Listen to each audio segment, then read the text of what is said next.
Hi, I'm going to talk about firm eligibility in this session. Um, this session will show you which firms to include in the census, which firms not to include, and how to record those firms that should be included in the census that are in a list. So the first item you have to use is this decision tree. You have a handout, if I believe, and you should be able to check each time you meet a new firm whether that firm is eligible.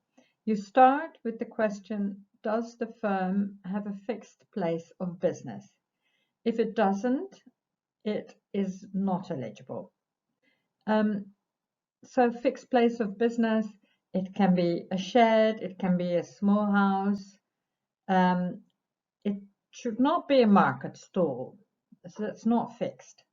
It could not be a bus that moves around. It cannot be an ambulance business. So if it has a fixed place, wherever that may be, if it has an address or not, doesn't matter, then we go on to the next question. And I will go indicate. So the next question is, does the firm have employees? So at this stage, you don't have to go into details, how many employees, what type of employees, you just does or does not.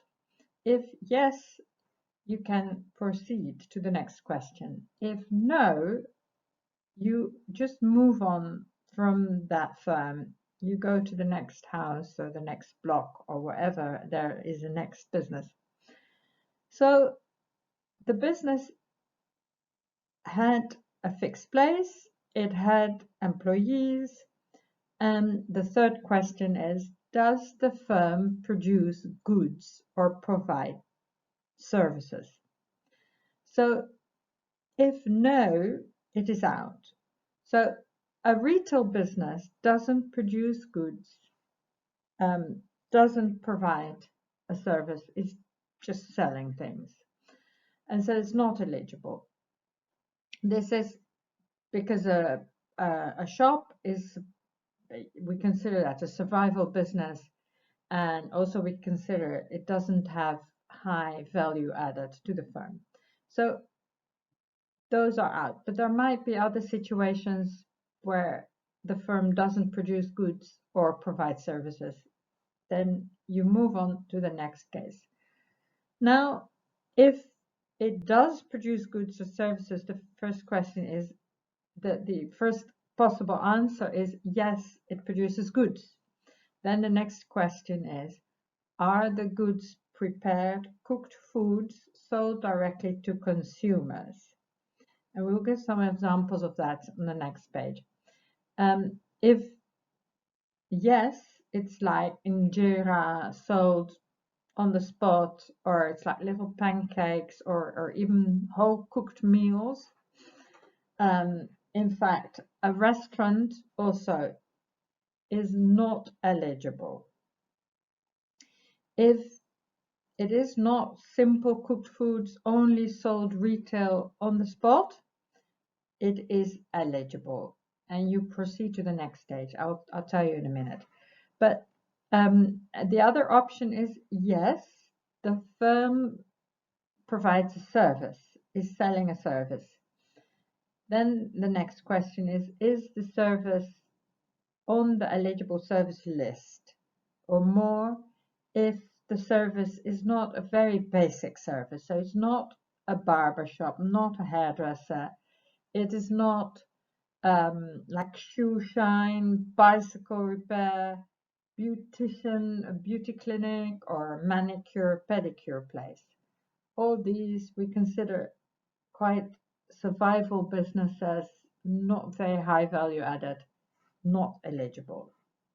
So if it is not any of those businesses, it's eligible, and you go and look for the code firm on the list.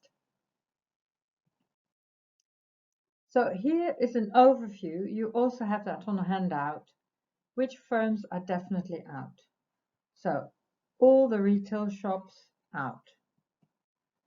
Any firm without employees out.